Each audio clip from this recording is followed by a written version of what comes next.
A street kid found a dying girl in an alley clutching a pendant with a number engraved inside. He called it without thinking. What he didn't know, the voice on the other end belonged to a vampire king. And the girl he saved was his only daughter. The city never slept, but it had quiet hours. 3 a.m. was one of them. Kelvin pulled his torn hoodie tighter against the autumn chill, his sneakers silent on the cracked pavement as he made his way through the industrial district. His backpack clinked softly, 12 empty bottles he'd found tonight. Maybe enough for breakfast if he hit the recycling center early. The alley behind the old textile factory was his usual shortcut. He knew every dumpster, every fire escape, every shadow where he could hide if the wrong people showed up. 2 years on the streets had taught him to be invisible, to take what he needed and ask no questions. He was halfway through when he saw her. A girl, maybe 8 years old, collapsed against the brick wall like a broken porcelain doll. Her platinum blonde hair spilled across the dirty pavement, catching the distant streetlight like spun silver. Kelvin froze. Every instinct screamed at him to keep walking. Street rule number 1. Mind your own business. People who got involved in other people's problems ended up hurt. Or worse. But she was just a kid. Smaller than him. Hey! His voice came out rougher than he intended, echoing off the alley walls. No response. He approached slowly, scanning the shadows for anyone watching. Drug deals gone wrong. Gang initiation. Human trafficking. He'd seen it all in these alleys. But the girl was alone. As he got closer, his breath caught. Her clothes were wrong. A crimson dress that looked like it belonged in a museum, velvet and silk with intricate black embroidery that seemed to move in the dim light. Antique lace at the collar and cuffs. The fabric looked expensive, the kind of expensive that didn't end up in this part of the city unless something had gone very, very wrong. Kelvin dropped to his knees beside her, his backpack forgotten. Can you hear me? He pressed 2 fingers against her neck the way he'd seen in movies, searching for a pulse. Nothing. He tried her wrist. Still nothing. But her skin was cold, not corpse cold, but refrigerator cold. Like she'd been lying in a freezer. And she was pale. Not sick pale or scared pale, but translucent pale, like he could see the blue veins beneath her skin in the darkness. Come on, he muttered, tilting her head back to check her breathing. That's when he noticed her hand. Small fingers were wrapped around something at her throat. He gently uncurled them. A pendant. A massive blood-red ruby surrounded by black thorns worked in what looked like real gold. The craftsmanship was extraordinary, medieval, like something a princess would wear in a fairy tale. He turned it over, and his heart stopped.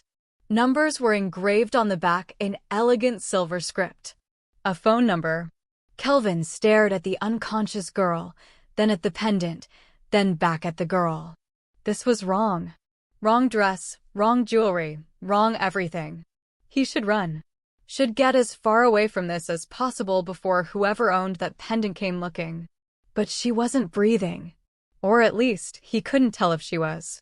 His phone, a battered flip phone he'd bought for $10 at a pawn shop, was already in his hand. Before he could talk himself out of it, he dialed. 1 ring. 2 rings. Who dares use this line? The voice that answered wasn't a greeting. It was a command. Deep, resonant, with an accent that sounded ancient, European, maybe. The kind of voice that made you stand up straighter even through a phone. It made the hair on the back of Kelvin's neck stand up. Kelvin's voice cracked. He cleared his throat, trying to sound older, more confident. I found a girl. She's unconscious in an alley on Warehouse Row near the old textile factory. She's not breathing, I think. She's really cold. And she's wearing this pendant with your number on it. Describe her. The voice cut through his words like a blade, sharp and absolute. Maybe 8 years old, really pale, blonde hair, wearing this fancy red dress. Like, really fancy. Museum fancy. What color are her eyes? I don't know. They're closed. She's unconscious. Open them. The command in that voice left no room for argument. It wasn't a request. It was an order from someone who'd never been disobeyed in his life. Kelvin's hands shook as he gently lifted one of the girl's eyelids. He gasped. Her iris was crystalline blue, but within it, tiny flecks of crimson seemed to pulse like embers in dying coals. Like blood moving through ice. Blue, he whispered. But with red things. Moving red things. The silence on the other end stretched so long Kelvin thought the call had dropped. Your name. It wasn't a question. Kelvin. Look, this kid needs a hospital. Stay exactly where you are. Do not let anyone approach her. Do not touch the pendant again. Do not call anyone else. We are coming. Wait, who? The line went dead. Kelvin stared at his phone, his mind racing. We. Who is we?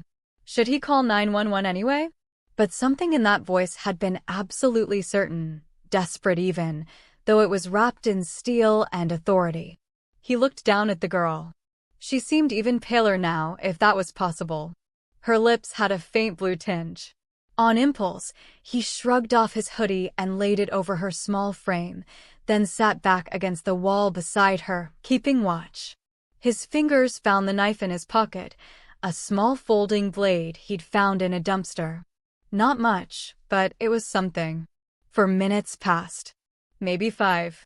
Then he heard them. No sirens. No screeching tires. Just the whisper-quiet purr of expensive engines. 3 black cars glided into the alley sleek, predatory things with tinted windows that reflected nothing. They shouldn't have fit. The alley was barely wide enough for a delivery truck, but they moved with impossible precision, stopping in perfect formation just feet from where he crouched. The doors opened in perfect synchronization. The figures that emerged wore long black coats that gleamed like oil in the dim light. 7 of them, moving with a fluid grace that made Kelvin's survival instincts scream. Predator. They wore no uniforms, but something about the way they moved, coordinated, efficient, dangerous, screamed military. Or something worse. The tallest one approached first. Even hunched in his coat, he had to be over 6.5 feet. In the shadows of his hood, Kelvin caught glimpses of sharp features and eyes that reflected the streetlight wrong. Too bright. Too red. You called King Alaric, the man said, his voice respectful but wary as he knelt beside the girl. His hands moved over her with practiced efficiency, checking vitals, examining the pendant, assessing the scene. Step back, boy. Is she going to be okay? Kelvin didn't move. What's wrong with her? The man's head snapped toward him, and for just a second, Kelvin saw his eyes clearly in the light from the cars. They were crimson. Actual glowing crimson, like backlit rubies. You found Princess Maya alive. That is all that matters. He gestured, and 2 others moved forward with what looked like a medical stretcher, all padding and restraints and equipment Kelvin didn't recognize. But you have contacted the king directly. He will want to speak with you. Princess? The word came out as a squeak. Kelvin hated how young he sounded. Princess of what? The man stood, and Kelvin suddenly realized just how tall he was. How wrong he was. Too graceful. Too perfect. Too still, like he didn't need to breathe. That is not my question to answer. His crimson eyes studied Kelvin with an intensity that made him want to run. You touched the royal pendant and live, the figure said, tilting his head. Interesting. Kelvin's mouth went dry. He didn't understand what that meant, but he understood the weight of those words, the way everyone went still. Kelvin. The man, King Alaric, the others had called him, studied him with unnerving intensity. You have done House Dracula a great service tonight. That debt will be repaid. They lifted Maya with reverent care, her small body cradled like glass. As they moved toward the cars, King Alaric paused. You will come with us. It wasn't a question. Kelvin's life on the streets had just ended. He wasn't sure if what came next would be better or infinitely worse. The car smelled like leather and something else, something metallic and sweet that made Kelvin's stomach turn. He sat pressed against the door, as far from the pale figures as possible, while Maya lay across the back seat between them, still unconscious. They'd tried to separate them at the alley. Kelvin had said no. He didn't know why. Didn't know what insanity made him refuse when creatures with glowing red eyes told him to step back. But when they'd moved to take Maya without him, something in his chest had twisted hard, and the word had burst out before he could stop it. No. King Alaric had stared at him for a long moment, then smiled, a terrible expression that showed too many teeth. Bring him. Now they were descending. The cars had driven into the basement of the oldest church in the city, a Gothic monstrosity that had been condemned for years. But instead of stopping, they'd kept going down a ramp that shouldn't exist, through passages carved from living rock, spiraling deeper and deeper until Kelvin's ears popped and the air grew cold as a tomb. The passage opened into a cavern that stole his breath. A palace of black marble stretched before him, impossibly vast, impossibly beautiful. Crimson light emanated from veins in the stone itself, pulsing like a heartbeat. Columns soared toward a ceiling lost in shadow, carved with scenes of battles and feasts and things Kelvin didn't have names for. Chandeliers dripped with what looked like frozen blood, casting everything in shades of red and darkness. And there were hundreds of them. Vampires, the word crashed into his mind with absolute certainty, lined the halls, emerged from doorways, watched from balconies above. All beautiful. All deadly. All staring at him with eyes that gleamed like predators spotting wounded prey. A human, someone hissed. In the obsidian palace, another whispered, the words dripping with shock and hunger. The king has lost his mind. Kelvin wanted to run. Every instinct screamed at him to bolt back up those passages, but hands gripped his shoulders, gentle but unmovable, guiding him forward.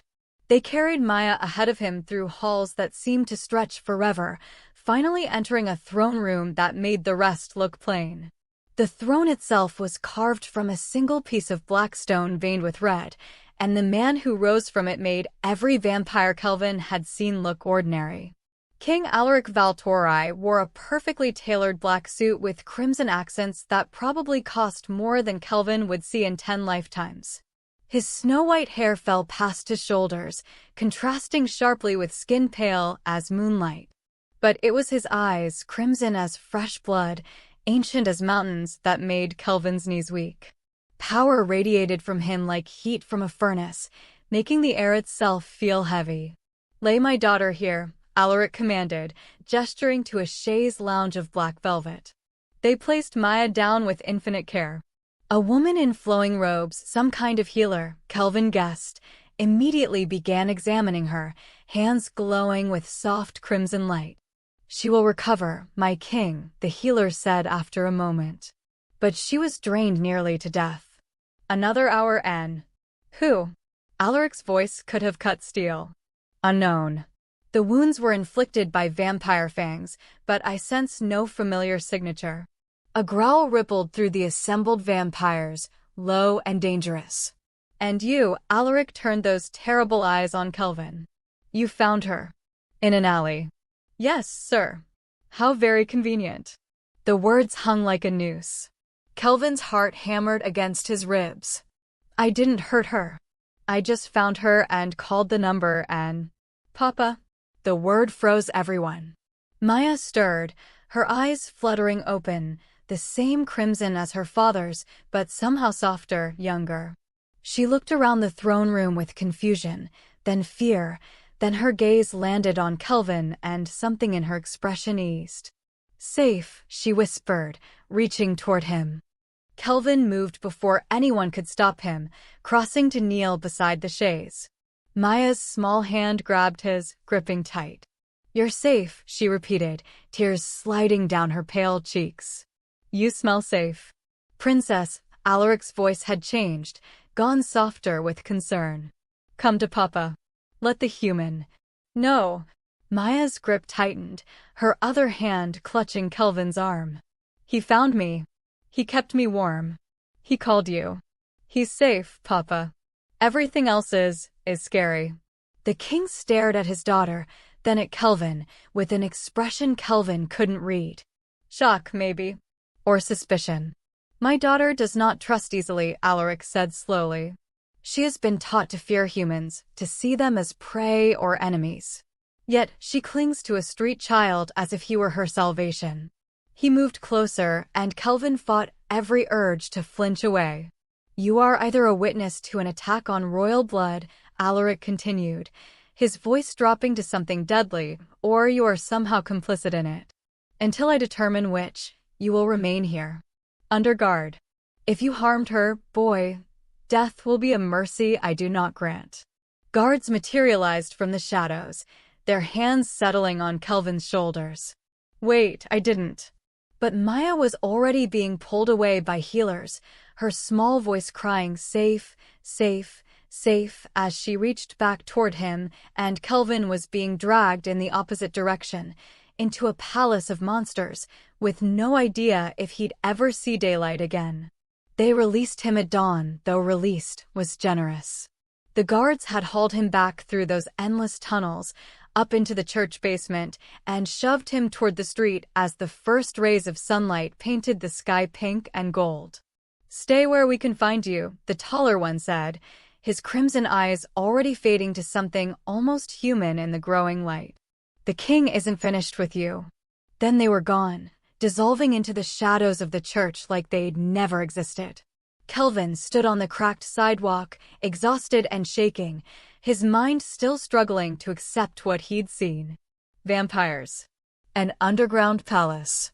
A princess who'd clung to him like he was the only solid thing in the world. He touched his arm where Maya had gripped him, half expecting to find it had all been some fever dream. But his hoodie still smelled like that sweet metallic scent from the car, and when he looked down, he could see a smudge of something dark on his sleeve. Blood, maybe. He didn't want to think about it. The walk back to his hideout took 40 minutes. He'd been squatting in an abandoned apartment building on the east side for 3 months now. The landlord had died, the city was still fighting over the property, and nobody checked the upper floors. Kelvin had claimed a corner unit on the 4th floor, the one with a window that still had most of its glass and a door that locked from the inside. But as he approached, everything felt wrong. The morning was too quiet. The usual sounds, Mrs. Chen opening her convenience store, the bus hissing to a stop, teenagers shouting on their way to school, all seemed muted, distant. And there was a woman across the street. She stood in the shadow of a boarded-up laundromat, dressed in dark clothes that seemed to drink the light. Not a vampire, Kelvin had learned to recognize that predatory grace, that unnatural stillness. This woman moved like a human, but a dangerous one. Like the soldiers he'd seen sometimes in the downtown square.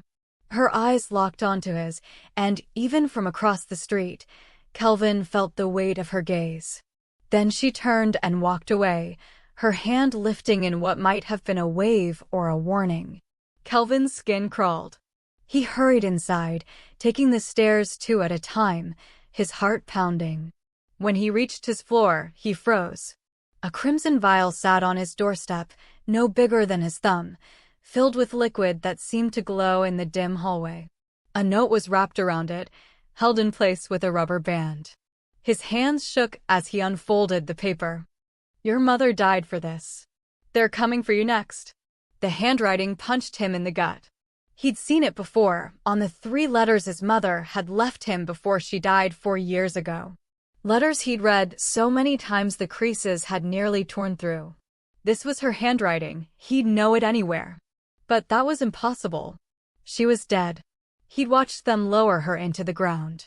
Kelvin grabbed the vial and note, fumbling with his key, desperate to get inside, to think, to figure out what was happening. The door swung open, and vampires materialized in his room. He yelped, stumbling backward, but they moved faster, blocking the hallway. 3 of them, including one of the guards from last night. The boy reeks of hunter magic, one said, his nose wrinkling. They've marked him, another confirmed. The Crimson Serum. How did they know to find him here? It doesn't matter, the guard from last night growled. Get him out. Now. Wait, what marked? I didn't do anything, I just found. Glass shattered.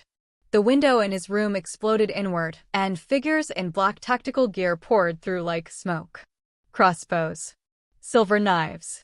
Weapons that gleamed with something that made the vampires hiss and recoil. Hunters. Everything became chaos. The vampires moved with impossible speed, engaging the hunters in a fight that demolished what little furniture Kelvin owned. A crossbow bolt whistled past his ear and buried itself in the wall, the tip glowing with strange symbols. One hunter lunged for Kelvin, shouting something about the marked one, but a vampire intercepted, and they crashed through the doorframe in a tangle of limbs and violence. Go, the guard yelled at Kelvin, shoving him toward the stairs. Down. Now. Kelvin ran. Behind him, the sounds of fighting intensified, screams, crashes, the wet sound of blades finding flesh. He took the stairs 3 at a time, terror giving him speed he didn't know he had. More hunters appeared on the second-floor landing. He changed direction, bursting through a door into someone's old apartment, racing through rooms that still had faded wallpaper and broken furniture, finding a fire escape on the far side. He was halfway down the rusted ladder when a vampire appeared below him, moved so fast Kelvin didn't see him arrive, just suddenly there, looking up with those crimson eyes. Jump. What? Jump, boy. I'll catch you. Kelvin jumped. Strong arms caught him, and then the world blurred. They were moving impossibly fast, the city streaking past in a rush of color and sound. More vampires joined them, forming a protective circle as they ran. Kelvin caught glimpses of pursuit, hunters on motorcycles, a black van, figures on rooftops, but the vampires were faster. They ran until the city fell away and mountains rose ahead, until a castle emerged from the mist like something out of a storybook, all dark towers and ancient stone. Welcome, the guard said as they stopped at massive iron gates, to Castle Dracula. The princess has been asking for you. The gates swung open, and Kelvin realized his life on the streets hadn't just ended in that alley. It had ended the moment he decided not to walk away. Castle Dracula rose from the mountainside like a crown of thorns, all impossible spires and Gothic arches that seemed to defy gravity itself. Perpetual twilight clung to it, not quite day, not quite night, as if the castle existed in its own pocket of time. Gargoyles perched on every corner, their stone eyes following Kelvin as the guards hurried him through courtyards and across bridges that spanned dizzying drops into mist-filled canyons. He'd thought the Obsidian Palace was impressive. This place made that look like a waiting room. They didn't give him time to clean up or rest. The guards marched him straight through massive doors of black, wood reinforced with silver, down a corridor lined with portraits of pale figures in ancient clothing, their painted eyes tracking his movement. Whispers followed him, servants and nobles alike stopping to stare at the filthy human child being escorted through their sanctum. The council chamber doors opened with a groan that sounded almost alive. The room beyond was circular, ringed with high-backed chairs of carved stone. Vampires occupied most of them, dozens of pale, beautiful, deadly faces turned toward him as he was led to the center. A symbol was inlaid in the black marble floor beneath his feet, a rose wrapped in thorns, done in crimson and silver. He stood in the heart of it, feeling like a sacrifice on an altar. King Alaric sat in the largest chair, elevated slightly above the others. Maya was beside him, looking tiny in her own throne, still wearing a nightgown and wrapped in a blanket of black silk. When she saw Kelvin, her face lit up, and she started to rise, but her father's hand on her shoulder kept her seated. The court is assembled, Alaric announced, his voice carrying effortlessly through the chamber. We are here to determine the fate of the human child who bears the name Kelvin. A woman rose from one of the chairs, elegant in a way that made Kelvin think of ice sculptures and knife edges. Her hair was black as midnight, swept up in an elaborate style that probably took hours. Her gown was silver, and her eyes were like frozen lakes, beautiful and utterly devoid of warmth.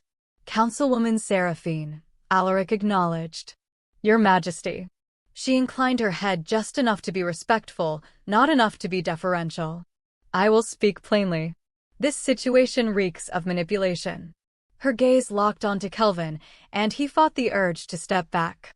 A human boy, living on the streets, just happens to find our princess in an alley, Seraphine continued, her voice silk wrapped around steel. He just happens to have the courage or foolishness to touch a royal pendant that should have burned him to ash. He just happens to call the emergency line, which only 3 humans in the entire city even know exists. And Princess Maya, who has trusted no one outside her immediate family since the incident 3 years ago, just happens to bond with him instantly. She turned to address the full council. Too many coincidences. This boy is either a spy planted by the hunters, or he's something far worse, a weapon they don't even know they've created. Murmurs rippled through the assembled vampires. Kelvin's mouth went dry. I didn't do anything, he said, his voice smaller than he wanted. I just found her and… Silence, Seraphine snapped. Humans speak when given permission. He has my permission. Alaric's voice cut through the tension like a blade. Continue, boy. Kelvin swallowed hard. I just found her. I didn't know who she was. I didn't know about any of this. I couldn't leave her there. How touching, Seraphine said, her tone making it clear it was anything but. And yet the hunters knew exactly where to find you this morning. Hunters who left you a vial of crimson serum, a substance that takes weeks to craft and is worth more than this castle. Why waste it on a street urchin unless you're valuable to their plans? I don't know. I don't know anything about hunters or serum or… Papa, stop. Maya's voice rang out, high and desperate. She'd left her throne and was standing now, her small hands clenched into fists. He's scared. He doesn't understand. I can feel it. You can feel it? Another council member leaned forward, an older vampire with steel-gray hair. Princess, explain. Maya looked at her father, who nodded permission.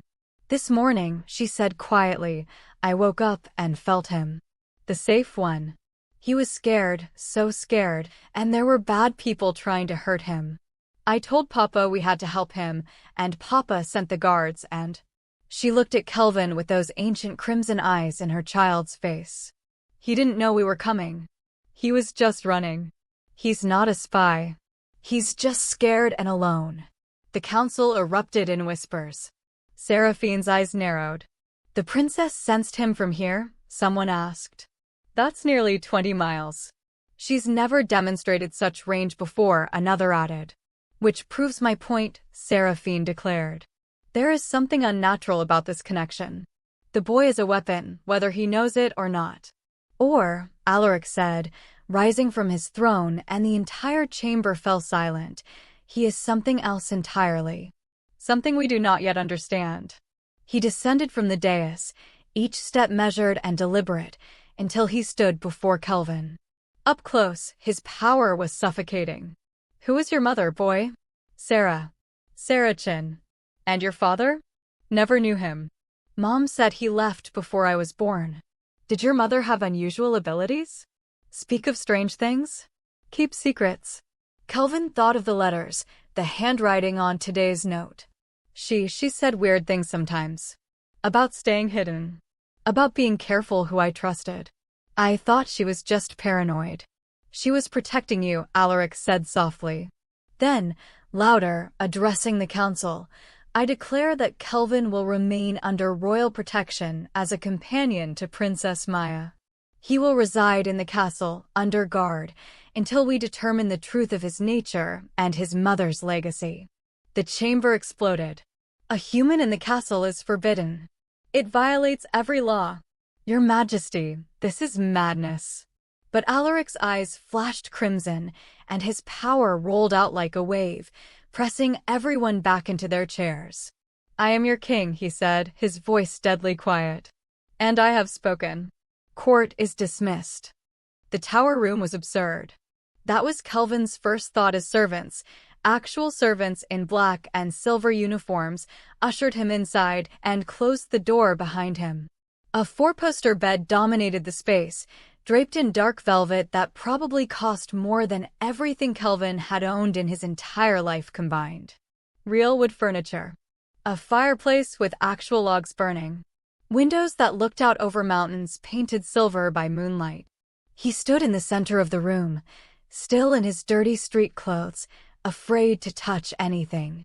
For 2 years, he'd slept on cardboard and considered himself lucky when he found a corner that blocked the wind. Now he had a bed that could fit 4 people and pillows that looked like clouds. He wanted to cry. Or laugh. Maybe both. Instead, he kicked off his worn sneakers and approached the bed like it might bite him. The mattress gave slightly under his weight, soft but supportive, nothing like the lumpy disaster in his old apartment. Clean sheets. An actual blanket. He lay back and stared at the canopy above him, carved with roses and thorns, and wondered if he'd wake up back in the alley. This whole insane experience nothing but a fever dream. You're not asleep yet.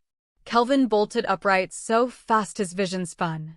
Maya stood beside the bed, her small figure wrapped in a robe of deep crimson, her platinum hair braided for sleep. She smiled at his reaction. How did you? The door's locked and there are guards. Secret passages, she said matter-of-factly, like every castle had them. This used to be my aunt's room, 300 years ago. She liked to sneak out too. She climbed onto the bed without asking, settling cross-legged on top of the covers. Up close, Kelvin could see she looked better than she had in the alley, color in her cheeks, strength in her movements, but her eyes held a weight no 8-year-old should carry. I need to tell you something, Maya said. Something I didn't say in court because Papa gets scary when he's really angry, and this would make him really angry. Kelvin's stomach tightened. Maya, if this is going to get you in trouble. I was lured out. The words came fast, like she'd been holding them in too long. 3 nights ago, I found a note in my room.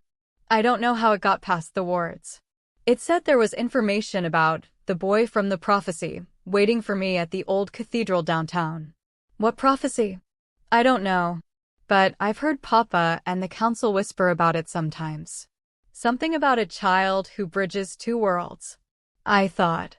I wanted to know. Her voice got smaller. I snuck out. I went to the cathedral. And someone was waiting.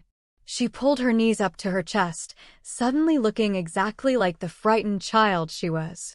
They gave me tea. Said it would help me see visions of the prophecy. But it was crimson serum, mixed with something else. Something that made me so sick so fast. I tried to run, but I only made it a few blocks before everything went dark. Kelvin remembered finding her, how cold she'd been, how close to death. Who did this? I don't know. It was dark and they wore masks. But before I passed out completely, I saw her. Maya's eyes locked onto his. A woman. Human. She was crying. She knelt beside me and pressed the pendant into my hand, the one around my neck. She said. Maya's voice dropped to barely a whisper. He'll save you. He has to know. Tell him about the archives. The room felt suddenly colder. Tell who? You, I think. She said him like she knew someone specific. And the pendant led you to me, didn't it? You called the number inside. Kelvin's mind raced. The woman from this morning, the one who'd left the vial. The handwriting that matched his mother's. The pieces weren't fitting together. They were colliding, creating more questions than answers. What archives? Maya slid off the bed and held out her hand. I'll show you. But we have to be quiet. The forbidden archives are, well, forbidden. If Papa finds out, he'll get really angry? He might exile us both. Kelvin took her hand. Then let's not get caught. The secret passage opened behind a tapestry of a blood-red moon, revealing stairs that spiraled down into darkness. Maya produced a small crystal from her robe that glowed with soft crimson light. Vampire magic, Kelvin realized, still trying to wrap his head around the fact that magic was real. They descended for what felt like hours, passing through walls Kelvin would have sworn were solid, navigating turns that seemed designed to confuse intruders. Finally, They emerged into a vast chamber-lined floor to ceiling with books, scrolls, and artifacts that hummed with ancient power. The forbidden archives, Maya whispered. Everything the council wants to forget is kept here. She led him past shelves of crumbling texts to a section marked with a symbol, a black rose surrounded by silver thorns. House Blackwood, she read. Papa said they were traitors. That they were destroyed 200 years ago for conspiring with hunters. But there, on a shelf at Kelvin's eye level, was a journal. The leather cover was worn, the pages yellowed, but the name embossed on the front made his breath catch. Isabella Blackwood. He pulled it down with shaking hands and opened to the first page. The handwriting was elegant, old-fashioned, but as he read the first line, his blood turned to ice. My name is Isabella Blackwood, and I have committed the unforgivable sin. I have fallen in love with a human hunter. Maya leaned in, reading over his shoulder. Kelvin, I think we just found out why you're special. He turned the page, and his mother's face stared back at him from a pressed photograph, young and smiling, standing next to a man with kind eyes and a hunter's marks tattooed on his wrists. Beneath it, in that same elegant handwriting, our daughter, Sarah, will be the bridge between our worlds. Sarah. His mother's name. Kelvin's hands shook so badly the journal nearly fell. Maya caught it, her small fingers steadying his. Your grandmother, she breathed. Your grandmother was a vampire. Kelvin couldn't breathe. The photograph swam in his vision as Maya held the journal steady, her crimson eyes wide with shock that mirrored his own. His mother, young, maybe 19, smiled up at the camera with a happiness he'd never seen on her face in his memories. And beside her, his arm around her waist, looking at her like she was his entire world, was King Alaric Valtori. Younger, less haunted, but unmistakably the same man. Keep reading, Maya whispered. His hands shook as he turned the pages. Isabella's handwriting filled them, neat at first, growing more frantic as the entries progressed. March 15th, Alaric doesn't know I'm a hunter. I should tell him. I will tell him. But every time I try, I see how he looks at me, and I'm terrified it will change. The house would kill me for this betrayal. His court would kill me for the deception. But when he touches me, none of it matters. June 3rd, I'm pregnant. Alaric is overjoyed. He wants to announce it to the entire court, declare our child the heir of House Valtori. I made him wait. I need to tell him the truth first. I need to make him understand. July 20th, I told him everything. He was angry, so angry the windows shattered with his power. But then he held me and said he didn't care. That love was stronger than blood feuds and ancient grudges. That we would find a way. August 8th, we were fools. The house discovered my betrayal. Master Victor himself came to the castle, demanded I return to face judgment. Alaric refused. The court divided, some supported their king, others saw me as a contamination. Councilwoman Seraphine called our unborn child an abomination. Kelvin's stomach twisted. He'd heard that word today, felt the weight of it in the council chamber. September 1st, they're coming. Not just the house, the Vampire Council has declared our union illegal, our child a threat to the natural order. They'll kill us both to prevent a hybrid heir from existing. Alaric wants to fight, but I can't let him destroy his kingdom for me. September 3rd, I'm leaving tonight. Alaric doesn't know. I've packed what I can carry and forged documents for a new identity. Saracen. Simple. Forgettable. Human. I'm taking our son far away, where neither hunters nor vampires will find us. I've left Alaric a letter, though I doubt it will ease his pain. I love him. God help me, I love him more than my own life. But I love our child more. If you're reading this, my darling Kelvin, it means I failed to keep you safe. I'm sorry. I'm so sorry. But you need to know, you are loved. You are not an abomination. You are a miracle, the son of a hunter and a vampire king, the bridge between two worlds. The lullaby I sing you every night, it's more than a song. It's the crimson serum formula encoded in melody. Your father's alchemists created it centuries ago to heal hybrid children. I stole the only sample and destroyed their notes. If they ever find you, if you ever need proof of what you are, sing the song. Your blood will recognize it. Kelvin's throat closed. He could hear it now, his mother's voice in their tiny apartment, rocking him to sleep even when he was too old for lullabies. Roses red and thorns of black, silver moon and crimson track. He'd thought it was just nonsense. A pretty song she'd made up. Kelvin, Maya breathed. That song, I've heard you humming it. When you were nervous in the council chamber. The final entry was dated just 3 days before his mother died. They've found us. I don't know how. I've hidden the serum and the journals where only Kelvin can find them. If I don't survive, someone must tell Alaric the truth. Our son lives. Our son is extraordinary. And he needs his father. No. The voice came from the doorway, raw with devastation. No, this can't.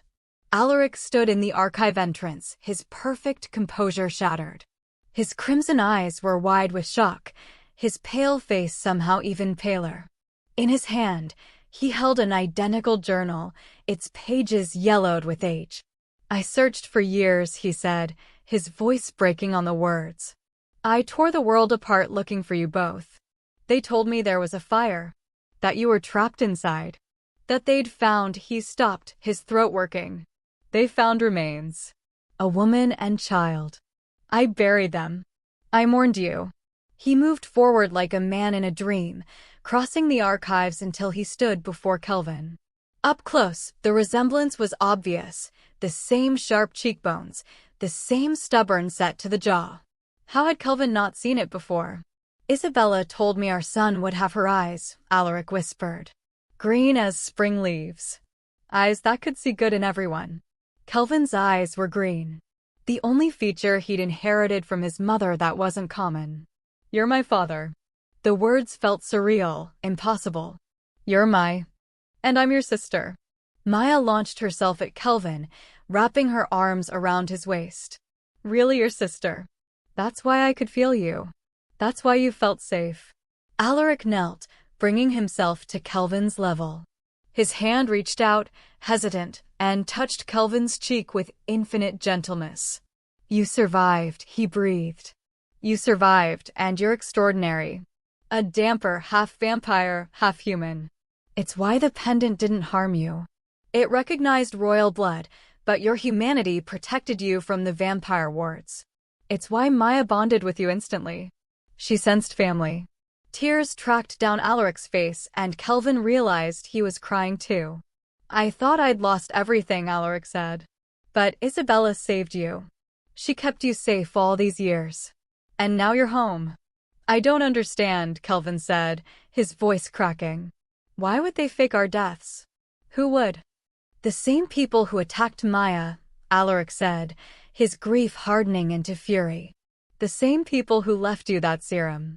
Someone wants the hybrid heir found, but not by me. He stood, pulling both children into his arms. But they made one critical mistake, he said softly. They led my son back to me. And now that I have you both, I will burn down anyone who tries to take you away. Kelvin woke to silk sheets and morning light filtering through stained glass, and for 3 blissful seconds, he forgot everything. Then it crashed back, the journals, the photographs, the impossible truth, and he had to press his face into the pillow to muffle the sound that tore from his throat. His mother had lied to him. About everything. About who she was, who his father was, what Kelvin was. Every bedtime story, every warning to stay hidden, every time she looked at him with sadness in her eyes, it had all been built on secrets. And now she was gone, and he couldn't even ask her why. A knock at the door. Kelvin didn't answer, but it opened anyway. Alaric entered, carrying a tray with food that smelled better than anything Kelvin had eaten in years. He set it on the bedside table and sat on the edge of the mattress, careful to keep distance between them. You didn't sleep, Alaric observed. Can't imagine why. Kelvin's voice came out harsher than intended. Alaric flinched but didn't retreat. I know this is overwhelming. I know you have no reason to trust me. But Kelvin, I want to protect you. Please let me. Protect me? Kelvin sat up, anger flaring hot in his chest. You didn't even know I existed until yesterday. You let Mom hide for 11 years. You let her die thinking she had to keep me away from you. Because I thought you were both dead. Alaric's composure cracked, pain bleeding through. Do you think I wouldn't have torn the world apart to find you if I'd known? Isabella left to protect you from my enemies, and she was right to do it. The moment the court learns what you are. What am I? Kelvin demanded. Everyone keeps calling me hybrid, damper, like I'm supposed to know what that means. I'm just a kid who lived on the streets and ate garbage, and now apparently I'm part vampire? How is that even possible? Alaric's expression softened. Come with me. Let me show you. They went to the training hall, a vast chamber deep in the castle with padded floors and walls reinforced with steel. Maya was already there with a vampire instructor, practicing forms that looked like deadly ballet. She waved enthusiastically when she saw them.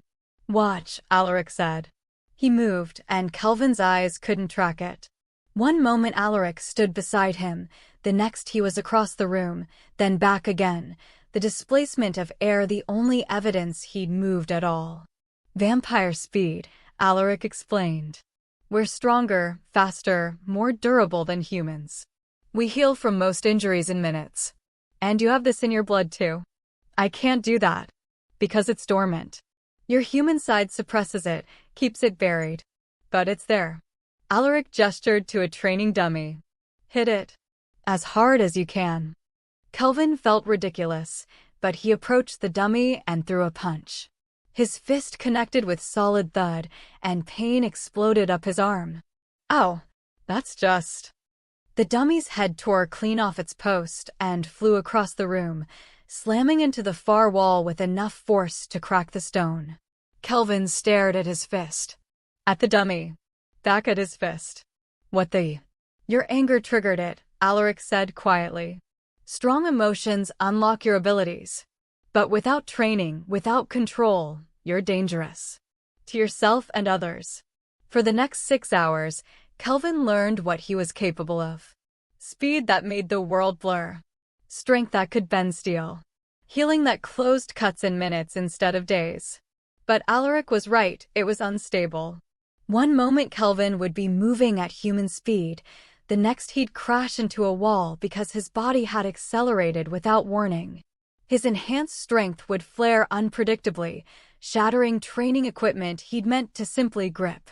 By midday, he was exhausted and frustrated and more confused than ever. This is impossible, he said, slumped against the wall. How am I supposed to control something I can't even feel until it happens? Time and practice. Alaric sat beside him, close but not touching. But we may not have that luxury. He pulled out a folder, old photographs, documents, maps. Your mother kept records. Contacts within the Hunters Guild, people she trusted. Most are dead or disappeared, but a few remain. If we can reach them, they might know who ordered the attack on Isabella. Who wants you found? Kelvin studied the papers. One name had been circled multiple times, Marcus Webb. A note in his mother's handwriting. If something happens to me, Marcus will help. He owes me everything. You want to use me as bait, Kelvin said flatly. I want to find who killed your mother. Alaric's voice was steel wrapped in ice. And I want to know why Councilwoman Seraphine has been meeting with known Hunter operatives in secret. Yes, it's dangerous. Yes, you would be exposed. But you would be protected every moment. My best guards, surveillance, magical tracking. I'll do it. Alaric blinked. Kelvin, you should consider. I've been considering all day. Kelvin stood, his green eyes hard. Someone killed my mom. Someone's trying to use me for something. And apparently someone on your own council is working with Hunters. I want the truth. I want them to pay. So yeah, I'll be your bait. Maya appeared in the doorway, having finished her training. I'm coming too. Absolutely not, Alaric said immediately. She's my sister. Kelvin surprised himself by saying it. If I'm walking into danger, she should know where I am. Through the bond, Maya said, nodding. I'll feel if something's wrong. I can lead you to him faster than any tracker. Alaric looked between his children, one he'd just found, one he'd raised, and something in his expression crumbled. You're both so much braver than I deserve. 2 days later, Kelvin walked into a coffee shop in the heart of the city, wearing clothes that fit for the first time in years and carrying a phone with a tracking chip embedded in its case.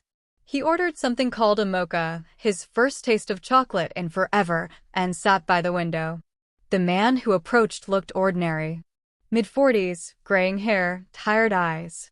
He sat across from Kelvin without asking permission. You look just like her, Marcus Webb said softly. Sarah, your mother. She was my partner before she disappeared. She didn't disappear. She was hiding. I know. And I know what you are. Marcus leaned forward. The guild wants the serum formula. The one Isabella encoded. They're willing to pay anything, offer protection, guarantee your safety. In exchange for what? The lullaby. That's all. Just sing it once, let us record it. Then you can disappear again, live whatever life you want.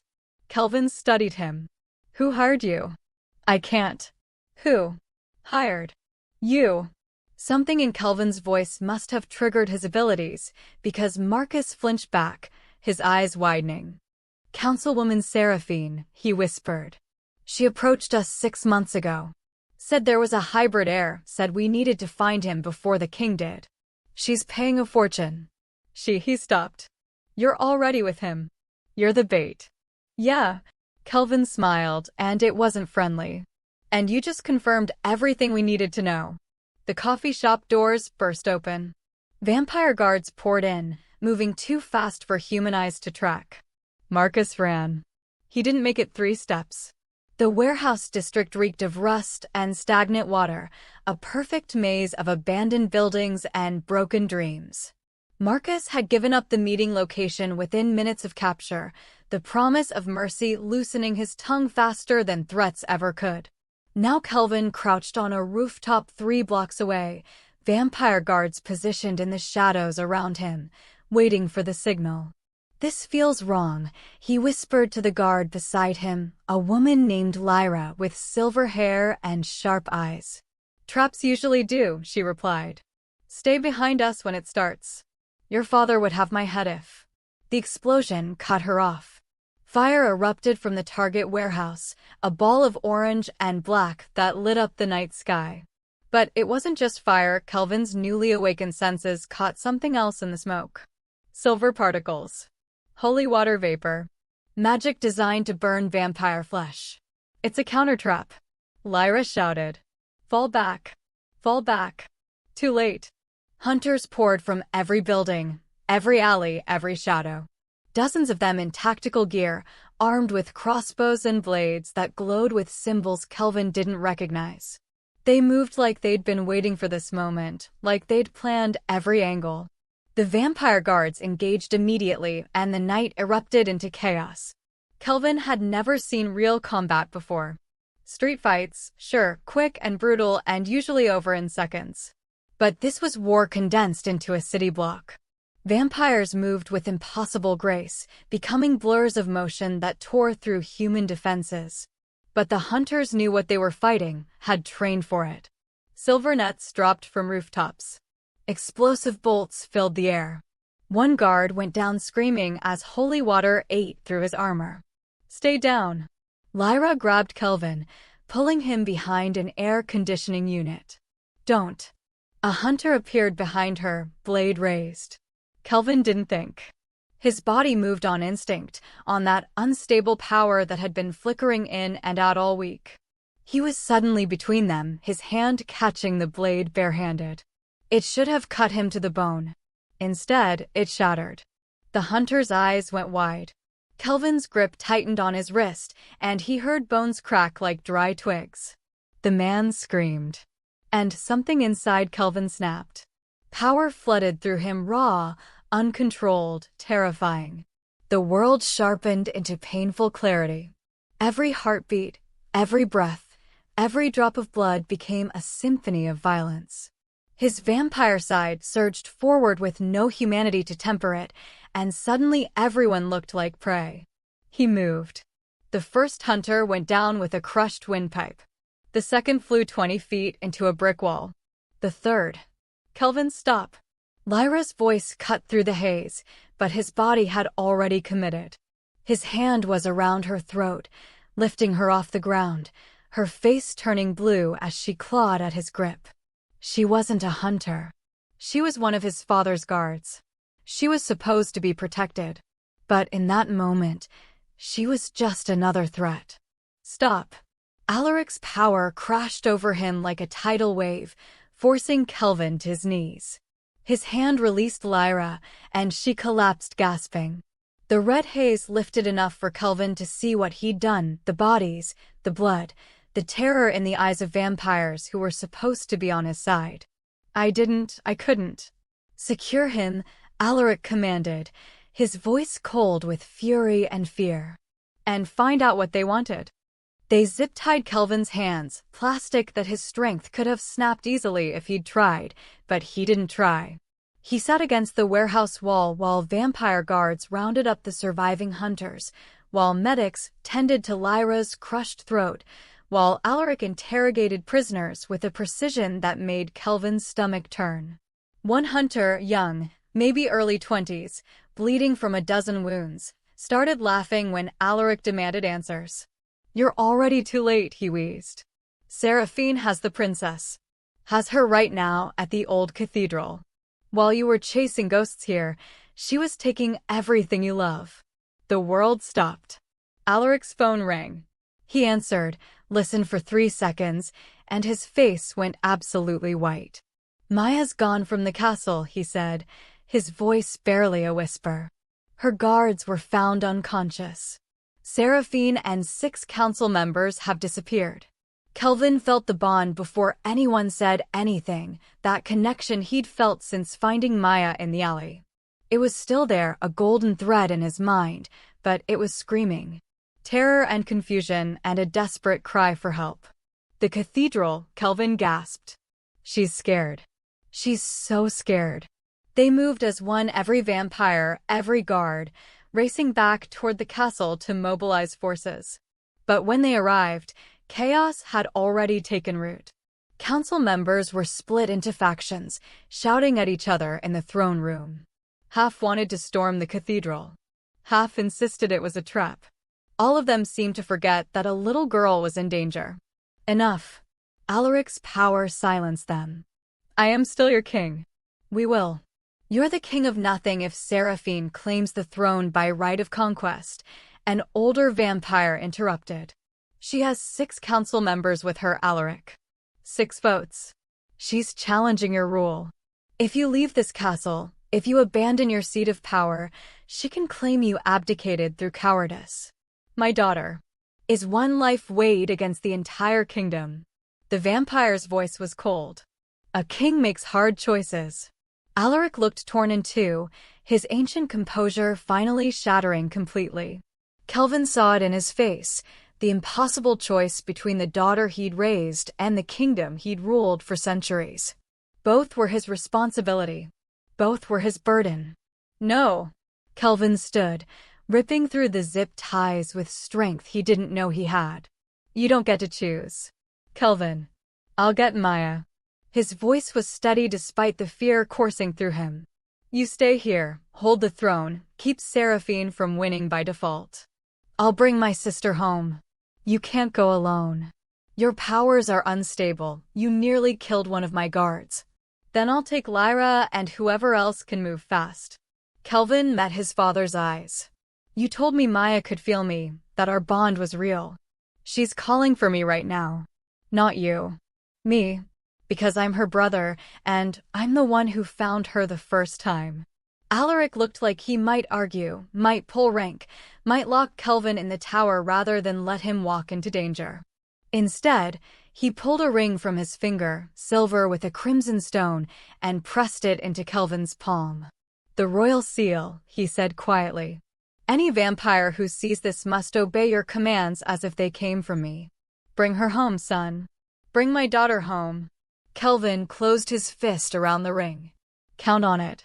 The cathedral loomed against the night sky like a monument to forgotten gods, its spires clawing at clouds that threatened rain. Kelvin approached from the east, moving through shadows with a grace that was becoming more natural every hour. Lyra and 3 other guards followed at a distance, close enough to help, far enough to let him work. Because Kelvin had realized something in the frantic planning session, his hybrid nature made him invisible in a way no pure vampire could be. When vampires extended their senses, searching for threats, they felt for human heartbeats and warm blood. Kelvin registered as vampire cold, still other. When hunters used their detection spells and blessed wards, they sought undead corruption and dark magic. Kelvin's human half deflected those, made him read as mortal.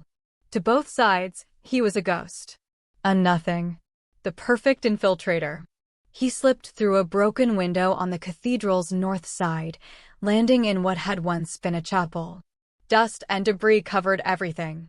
Moonlight streamed through shattered, stained glass, painting the floor in broken colors. He could hear them below, heartbeats, footsteps, the low murmur of voices planning treason. Following the bond was easy. Maya's fear sang through his blood like a distress beacon, pulling him down through the cathedral's guts, past rooms that stank of mold and rot, until he reached a door reinforced with new steel and warded with symbols that made his skin crawl. He tested the handle. Locked, obviously. But the door was old wood beneath the steel plating, and his strength was getting easier to control with every passing hour. One hard yank, and the lock tore free with a shriek of metal.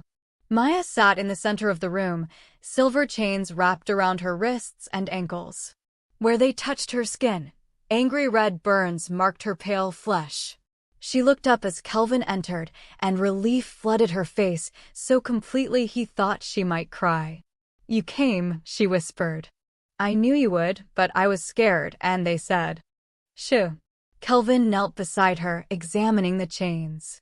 Silver-burned vampires on contact. His hands were already smoking where he gripped the links, pain shooting up his arms, but his human half let him tolerate it for crucial seconds. He pulled, muscles straining, and the chain snapped. Maya gasped as the silver fell away, revealing burns that would take days to heal even with vampire regeneration. "Can you walk?" "I think so. They gave me something. Made me weak. I'll carry you." He lifted her easily. She weighed almost nothing and turned toward the door. Seraphine stood there, blocking the exit, 6 other vampires flanking her. All wore expressions of cold satisfaction. "The hybrid arrives," she said, her ice blue eyes glittering. "How predictable. How touching. And how perfectly it serves our needs. Get out of my way. Or what? You'll lose control again? Kill more allies? You're a weapon you can't even aim, boy. That's why abominations like you are forbidden." She gestured, and the vampires moved forward. "Take them both. Alive. They'll make excellent bargaining chips." Kelvin ran. Not toward them, toward the window behind him. His enhanced speed kicked in naturally now, born of desperation and need. He crashed through old glass and into open air, Maya clutched tight against his chest. For one terrifying moment they fell, 3 stories of empty space rushing past. Then Lyra was there, catching them midair with vampire speed, redirecting their momentum into a controlled landing in the courtyard below. "The castle," Kelvin gasped. "They're moving on the castle." They ran through streets that blurred into streaks of light and shadow. Behind them, Kelvin heard the sounds of pursuit, Seraphine and her traders giving chase. But ahead, the castle grew closer, its towers burning with emergency beacons that meant the attack had already begun. They burst through the gates into pandemonium. The throne room had become a battlefield. Seraphine's rogue vampires clashed with Alaric's loyal guards in a violent dance that tore tapestries from walls and shattered ancient furniture. Hunters moved between them, those who'd allied with the traders, using blessed weapons to even the odds.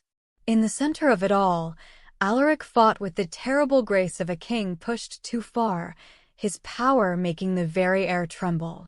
Enough. Seraphine's voice cut through the chaos. She stood on the dais beside the throne, Maya's stolen crown in her hands. King Alaric, you will abdicate, or I will kill your precious daughter right here. Maya's not, someone started to say. Then Kelvin crashed through the skylight. Glass rained down like diamonds as he landed in the center of the throne room, Maya still in his arms. He set her down carefully, putting himself between her and Seraphine, and felt every eye in the room turn toward them. Maya. Alaric's relief was palpable. You're too late, Seraphine snarled. The challenge stands. I have 6 council votes. I have an army. And I have this. She produced a vial from her robes, crimson liquid that seemed to pulse with malevolent life. Pure crimson serum. Undiluted. Enough to kill any vampire in seconds, even pure-blood royalty. You wouldn't dare. Wouldn't I? Her smile was terrible. Your line ends tonight, Alaric. Both your children dead. Then the throne passes to the council, and the council belongs to me.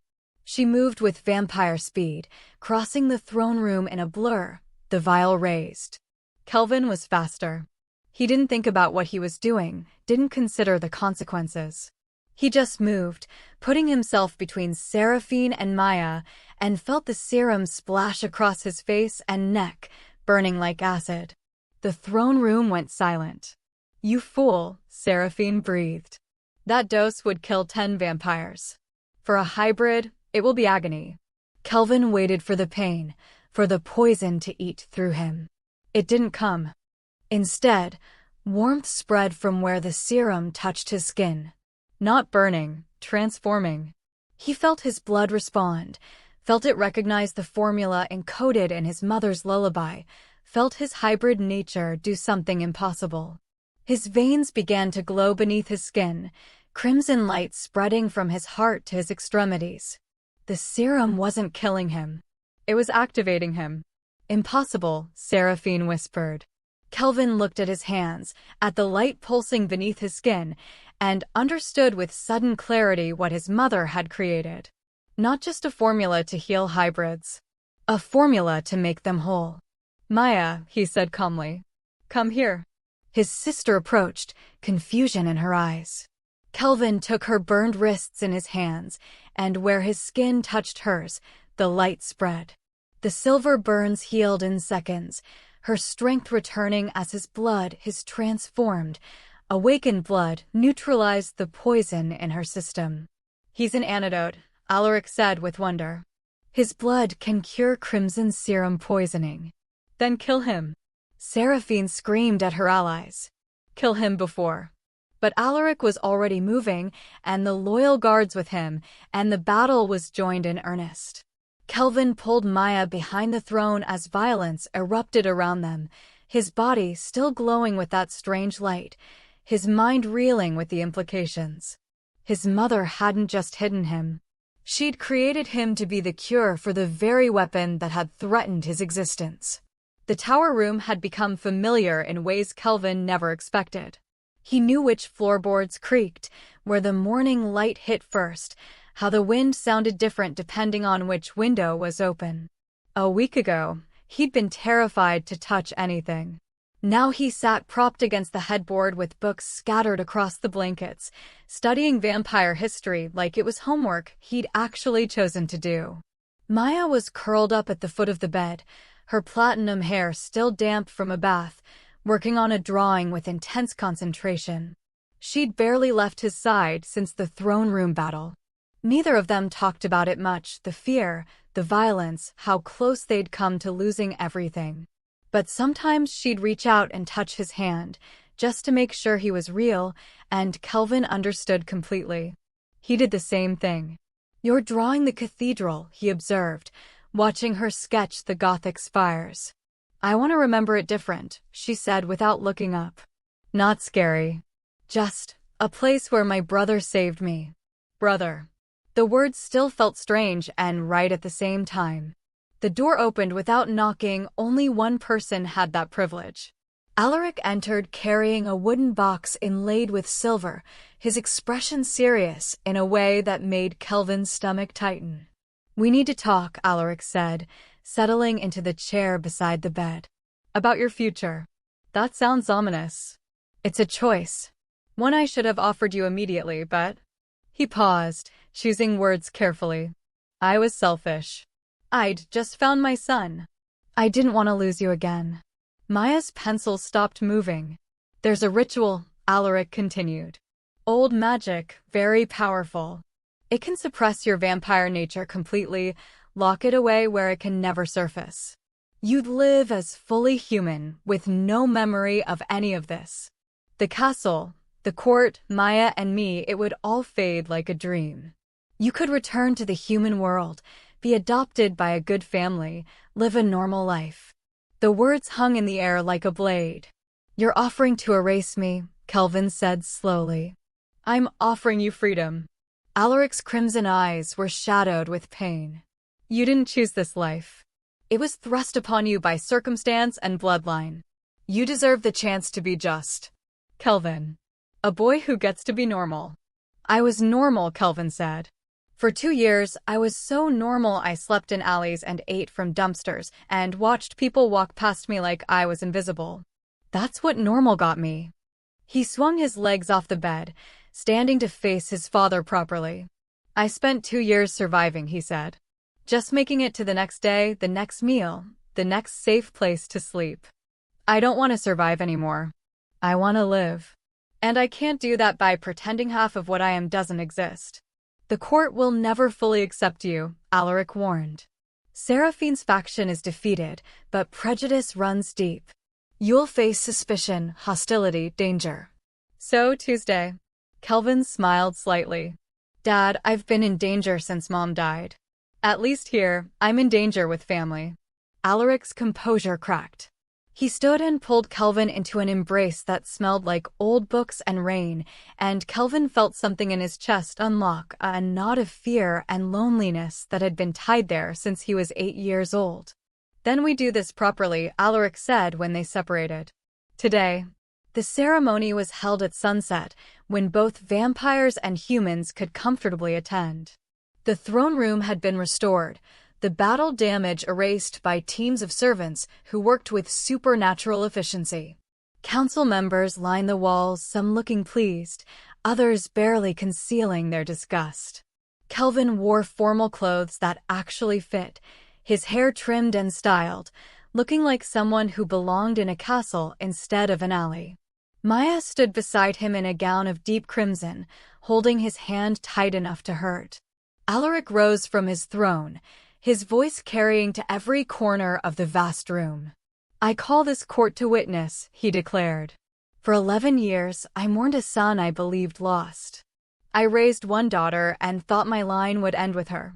But the past has returned to us, brought by fate and a mother's sacrifice." He descended from the dais, stopping before Kelvin.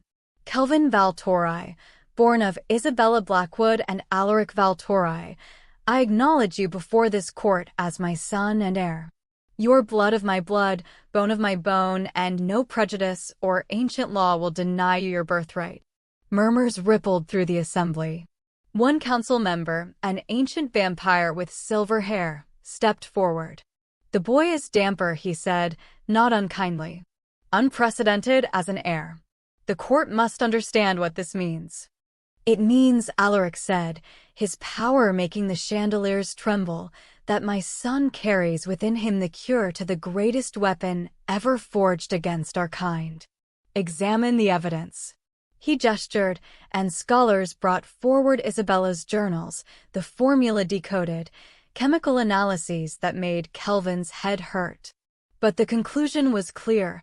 The lullaby wasn't instructions for making crimson serum. It was the antidote. Isabella Blackwood discovered the serum's fatal flaw, one scholar explained. She created a counteragent and encoded it so deeply that only someone with both vampire and human blood could activate it. She made herself a target, died protecting the secret, knowing one day her son would be the bridge between two worlds. Kelvin felt tears sting his eyes. All those nights she'd sung to him, rocking him to sleep even when they had nothing else. She'd been programming his very blood to be salvation. Every note, every repetition, every gentle word had been building toward this moment. "Your mother saved us all," Alaric said softly, for Kelvin's ears alone. "She saw what I was too blind to see, that the war between our kinds would destroy both. She created you to be the peace we couldn't make ourselves." He placed a circlet on Kelvin's head, simple silver worked with crimson stones. Not as elaborate as Maya's crown, but unmistakably royal. "Welcome home, my son." The court erupted, some in applause, others in outrage, all in shock. But Kelvin barely heard them. He was looking at Maya, who was crying and smiling at the same time, and at Alaric, who looked at him like he was something precious instead of something disposable. Later, after the ceremony dissolved into complicated political discussions Kelvin didn't understand yet, the three of them stood on the balcony overlooking the mountains. Dawn was coming. Alaric would need to retreat inside soon, but for now, they watched the sky lighten from black to deep blue to the first hints of gold. "Does it hurt?" Kelvin asked. "The sunlight." "Like fire," Alaric admitted. "But I wanted to see this. Your first sunrise as my acknowledged son." Maya yawned against Kelvin's side. "Are you scared?" she asked. "About being a prince?" "Terrified," Kelvin said honestly. "But I've been scared before. This time, I'm not alone." The sun broke over the mountains, painting everything in shades of gold and rose. Alaric squeezed Kelvin's shoulder once, then retreated into shadow, leaving the siblings to watch the day arrive. For the first time since he was 8 years old, Kelvin wasn't alone. He had a father who'd torn the world apart looking for him, a sister who could feel his heart across miles, a purpose beyond simple survival. He was a hybrid prince who shouldn't exist. The bridge between two worlds that had been at war for centuries. The living cure to a poison that had claimed countless lives. His story was just beginning.